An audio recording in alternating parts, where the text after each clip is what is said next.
So this is my Facebook lead script. This is the script that I literally started my career on. I haven't doctored it or made any changes since then. I designed this by going through Cardone University. Sorry, guys. Keep in mind, I have a sinus infection right now. I'm just trying to push through it. But I'm still cranking out content because that's what I do. I make it happen. So a couple things you want to know about the script beforehand. This is best used on Facebook leads. I found this is the best script I use for Facebook leads on fresh Facebook leads, number one. Okay. Number two, I got this by watching Cardone University and just some Jordan Belfort training courses. So if you don't train, then you're not honing in on your skills. So it wasn't like I just pulled this out of nowhere. Okay, I made this script after spending a lot of money on sales courses, attending sales seminars, sales training, and really just a lot of trial and error of learning what works versus what doesn't work. And also I have a website that accompanies this it's a rebuttals website. It helps to answer any objections that you're going to get for pushback in the greeting or the close. All you do is you go to rebuttalspage.com. So rebuttalspage.com. I'll put a link in the description of the video. It's only $20 a month for access to that. I have every single rebuttal to every single objection you could possibly ever hear in final expense telesales.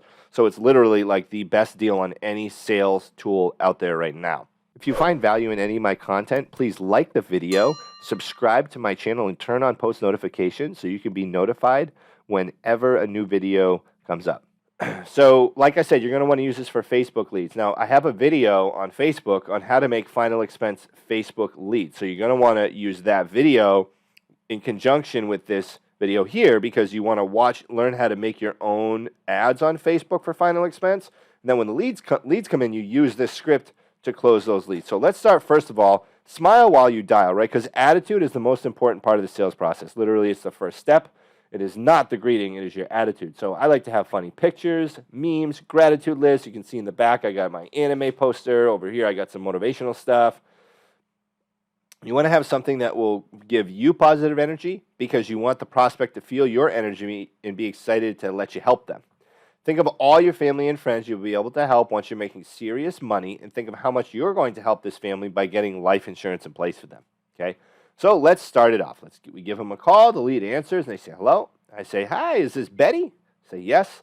Say, hi, Betty, my name is Justin with Senior Benefits, and the reason for my call is that you recently filled out a form on Facebook requesting information on burial and cremation programs. And you put down that your favorite hobby is swimming. Is that right? So you want to be overly enthusiastic, energetic, excited. Like you want to sound like whatever company you're representing is the best company on the planet in the universe. You want to love Facebook and that they filled out a form. You want to love burial and cremation programs. Like you want to sound like burial and cremation programs are the absolute coolest things ever. Like you could literally subside off of eating burial and cremation programs, and they're delicious. That's how you want to make it sound. Like burial and cremation programs, and then their favorite hobby. You put your favorite hobby swimming. Is that right? So you want to be super interested in their hobby. You have to be almost overly enthusiastic. You got to be so excited and sold on this stuff that they want to talk to you just because of how enthusiastic you are and how excited you are. You want your energy to be magnetic and gravitational. You want to pull them in with your energy. I see so many agents start this and make calls, and they are just boring. And no one wants to talk to them. Why? Because you sound like a dead duck. Okay? I don't even know what a dead duck sounds like. I made that up, but that's kind of what I said.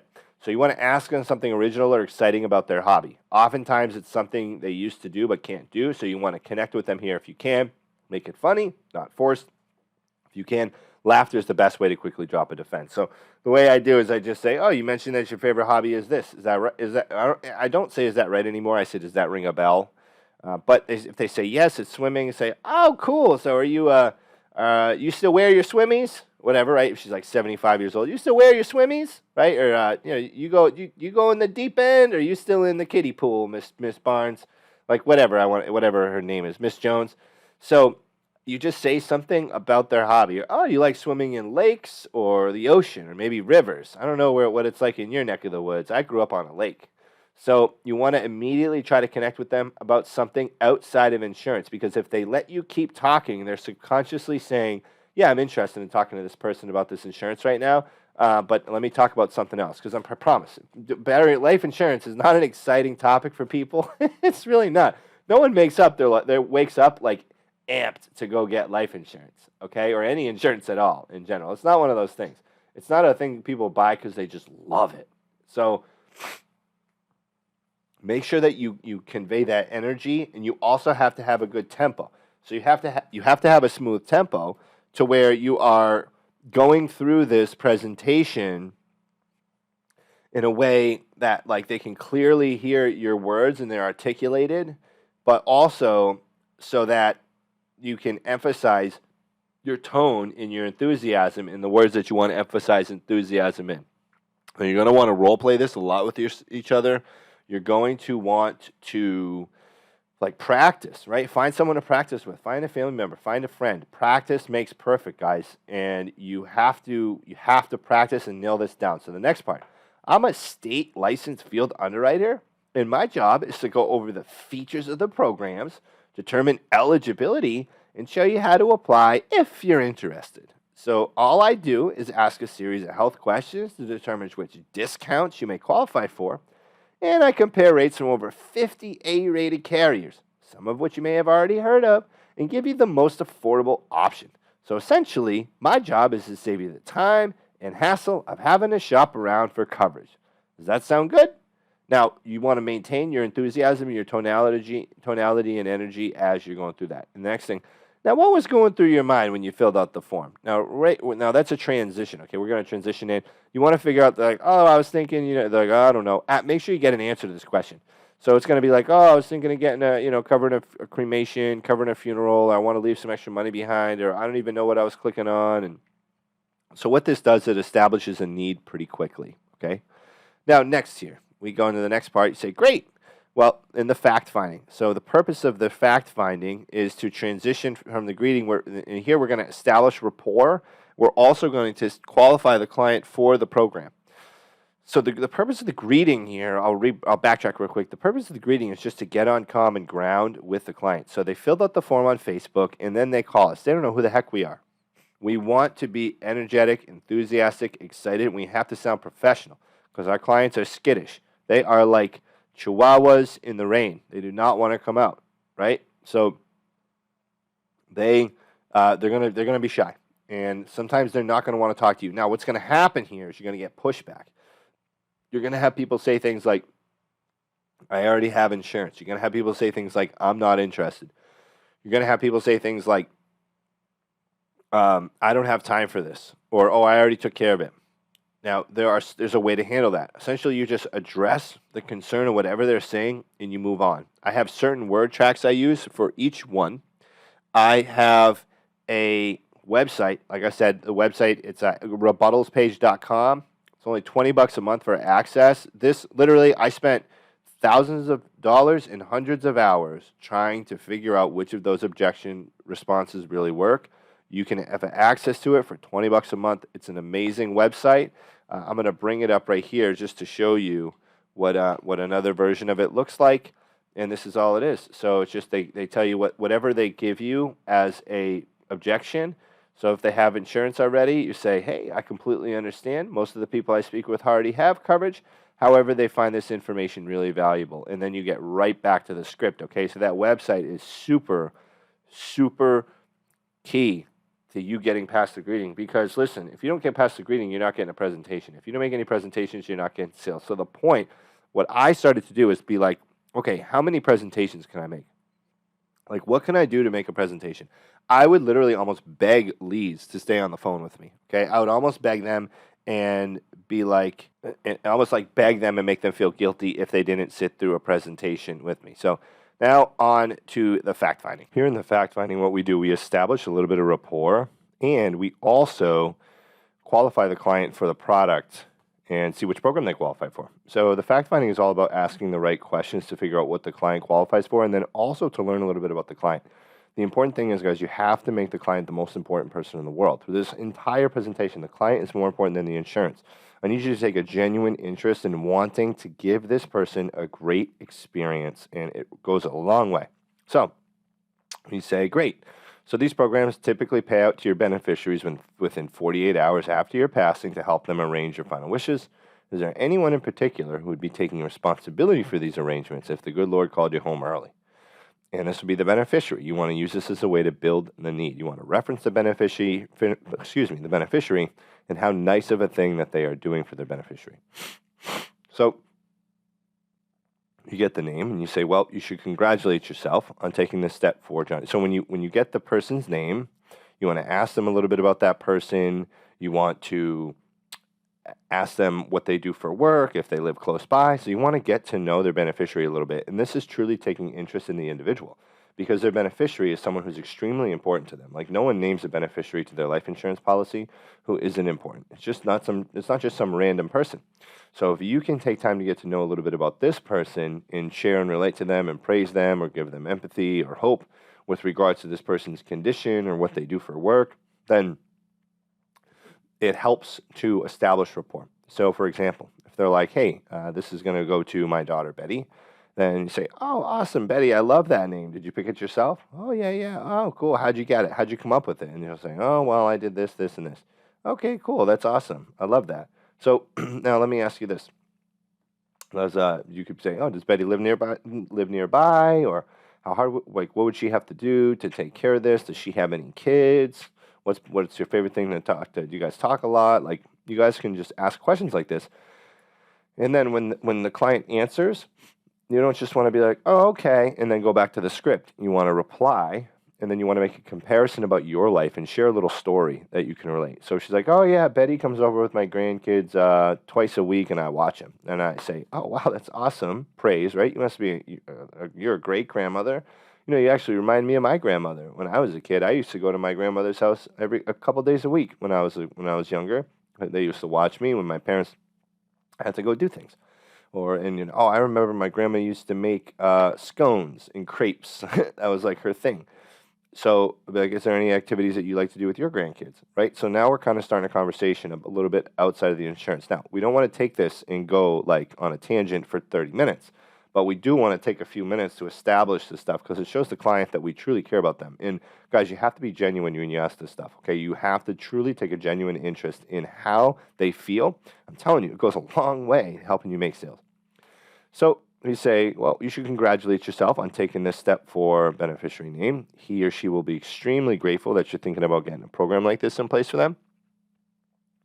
The goal here is to make it as easy as possible for him or her, right? They say yes. You say, okay, awesome.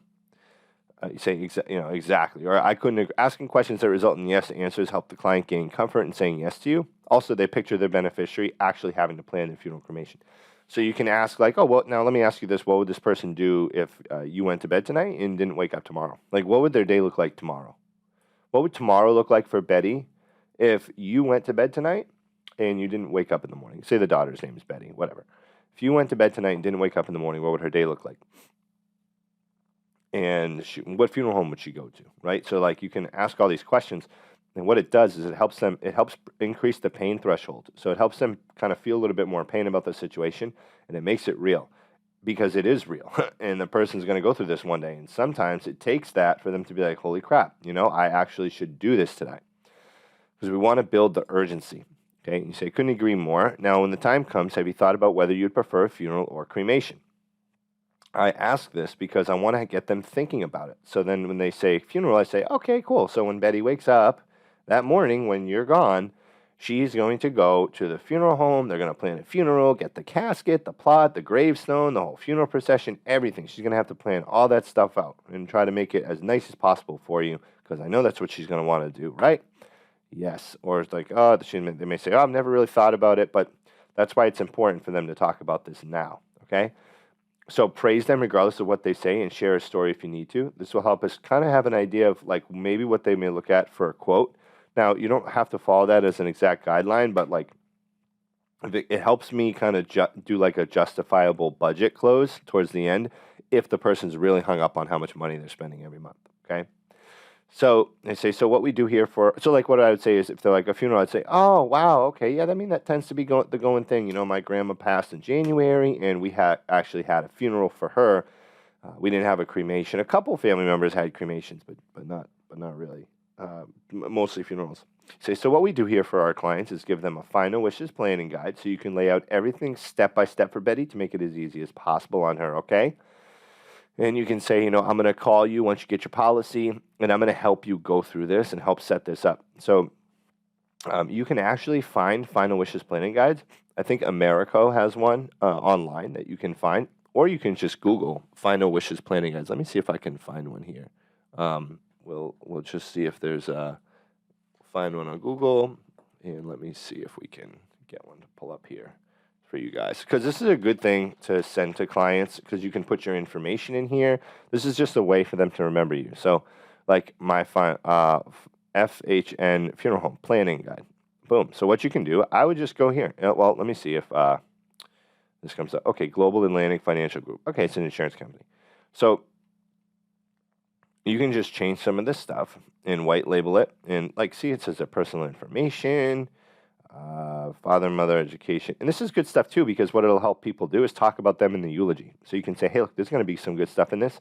So your family will kind of have an idea what to talk about. Now, I don't know what's going on with these pages here. Maybe they just haven't loaded yet. Probably what happened. Yep. Okay, so something's going on there.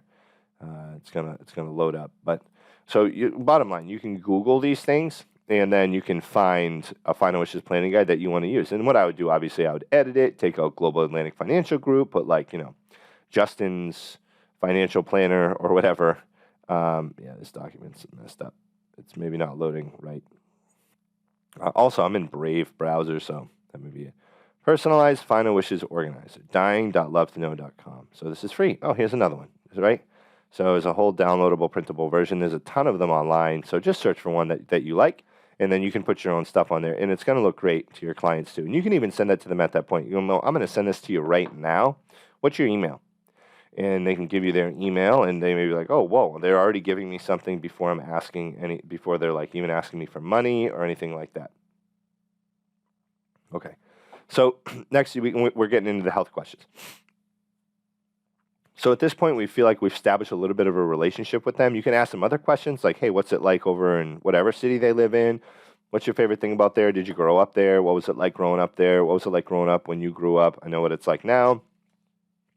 You can ask, what did you do for work? What do you do for work? I love asking that because it's like a question like what do you do for work? It's an easy way to praise people.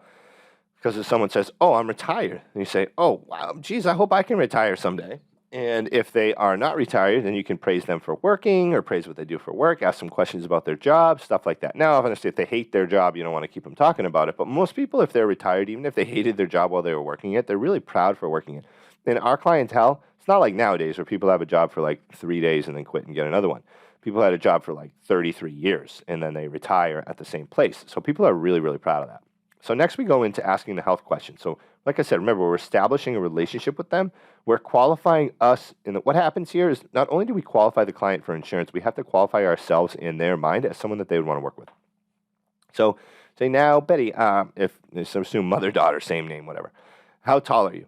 How much do you want to weigh today? I found that that's a funny way to ask how much do you weigh. And it's just an easy way to break the ice. Like, how much do you want to weigh? You don't ask a serious though. How much do you want to weigh today? You say that. And not like, how much do you want to weigh? Right? It says weight, but it's a typo. In the last 12 months, have you used tobacco or nicotine replacement? Okay. And then here, do you have a history of any heart, liver, kidney, or lung issues? If they answer yes, ask them to elaborate. We need the condition, when it happened, and if they're taking medication for it. Do you have a history of any cancer, heart attack, stroke, COPD, or diabetes? Answer yes. Do you ask them to elaborate? And then we have some follow-up questions here if they have cancer, heart attack, stroke, COPD, or diabetes. And then what medications are they prescribed? Even if you don't take them all, we need this to evaluate eligibility. We need the name of the medication and what it's for. So once you have all the health conditions, their age, their height and weight, and the medications that they're on, and their tobacco use, you should be able to use your cheat sheets and agent guides to establish kind of what they qualify for. So you want to figure out like the best plan. So the goal is you can get them a program that kicks in day one, do that. Or if they have to get a return of premium program, which one's going to be the best rate?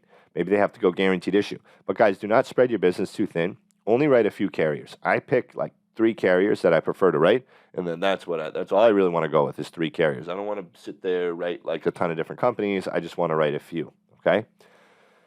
So next, some carriers offer discounts based on how you manage your finances or your Some carriers offer discounts based on how you receive your benefits, like receive your Social Security, right? Or you can say manage your finances. Is that done through a bank or credit union, or do you receive your benefits on one of those green Direct Express cards? Now, if someone's not 65 or 60, I don't know what Social Security age is. I think 65. Say if someone's under that, say, okay, now how do you receive your income? Does it go to a bank account or a Direct Express card? You want to be very light here in how you ask it, but the reason why we do ask is because if someone has Direct Express, I've coached people to just not even continue. But obviously, if you're paying for leads and stuff, and we kind of give it a shot now, but we don't spend as much time with someone who's Direct Express as a bank account. So if someone's like Direct Express, then I just rip through the rest of the presentation. They're like, I have an active bank account. Great, cool. And then we keep moving through the rest of it. And also, you want to know that because you don't want to quote someone a carrier that doesn't take Direct Express if they have Direct Express.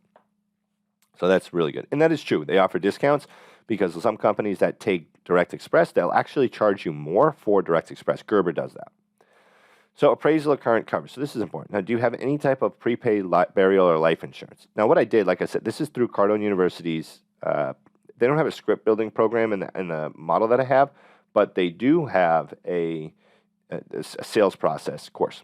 If you look up on top of the screen, you're going to see a banner pop across on how to make your own final expense Facebook ads. So this script goes very, very well with Facebook leads. So what I would do is check out that video as well at the end of this video, and you can make your own ads on Facebook so that you don't have to worry about buying leads anymore. So do you currently have any type of prepaid burial or life insurance? And if they say yes, you want to praise them. Awesome. I love working with proactive people. That'll be a huge help for Betty. What do you have in place? If it's life insurance, you want to get the monthly premium, the rate, the company, when they took it out, and how much benefit they have. Now, a great thing to do as well is to 3-way the insurance company. Okay, you want to 3-way the insurance carrier and ask them what, and you can do a policy review like that. So I always recommend doing a policy review if you can. Okay, policy reviews are huge because what can happen is even if the person had the policy like 10 years ago, they could have taken a loan out on the cash value and they may not have any benefit at all, right? Or maybe it's a term policy, or maybe they're paying a lot more than they think, or they have a lot less benefit than they think. So I always recommend doing a policy review. All you do to do a policy review is you do a 3-way call with the insurance carrier. Super, super easy, super simple.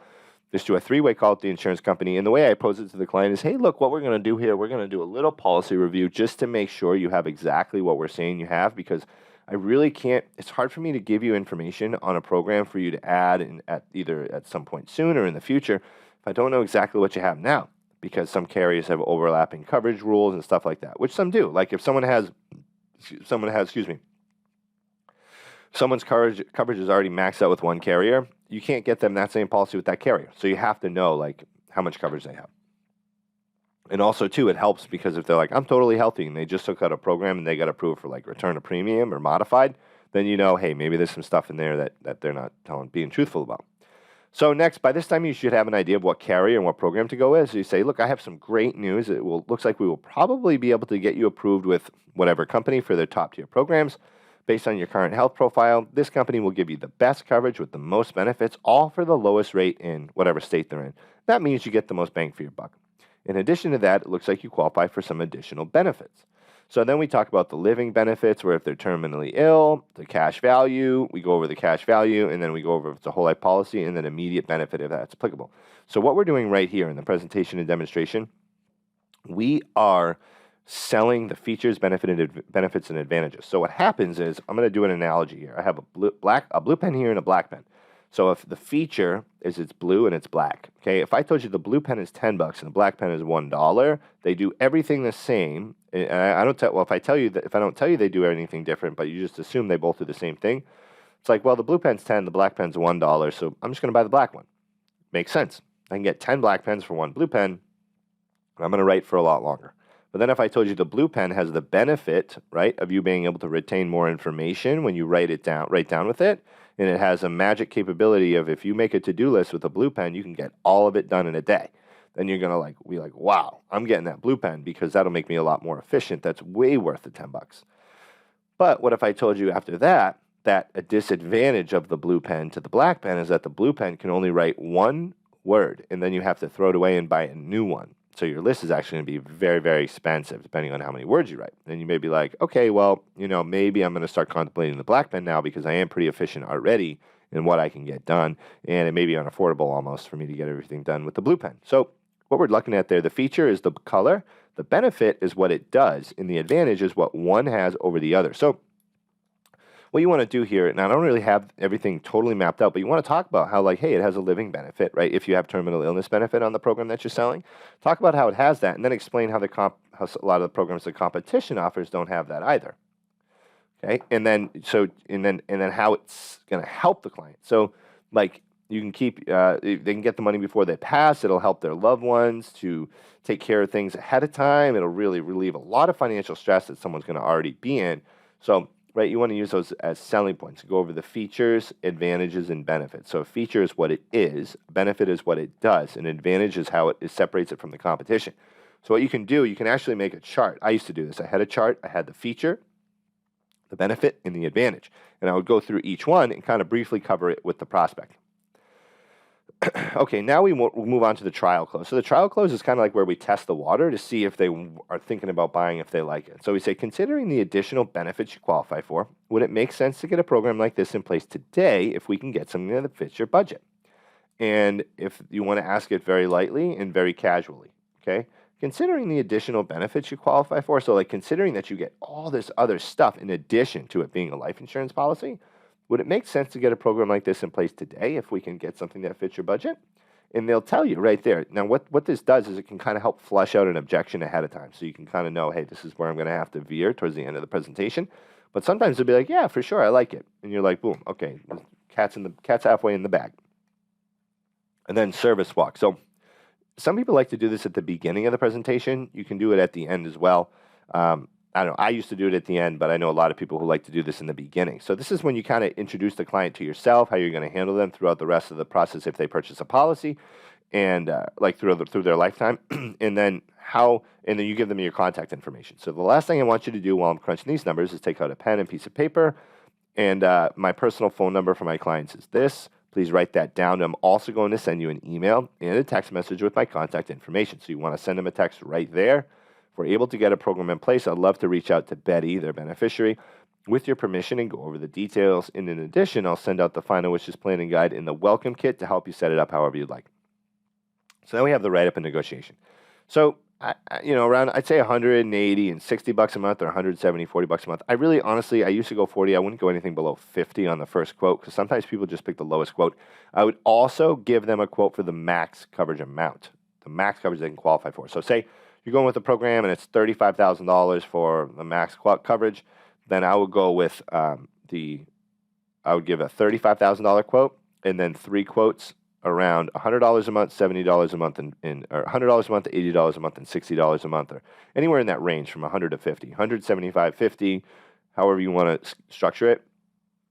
But you want to have one huge coverage amount, and then you want to have a 3 smaller amounts. So that's what I did when I started out. That's how I was presenting it. And I say, which of these benefits best fit your needs? And at this point, you'll have to handle any objection that they throw you. And what we have for that, like I've showed you before, is the rebuttals page. Okay, so the jve.com. Well, this is there's a different website, but what I recommend you do is go to get it done and over with, or whatever objection that they give you.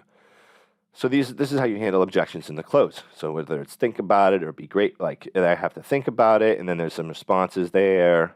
So whatever objection they give you, then there's objections there. I also have some buttons on competitors and referrals. Okay, so I'm a big fan of the Jordan Belfort loop. I didn't really use the Jordan Belfort loop when I started. I didn't know what that was. So I was totally using the rebuttals in that page.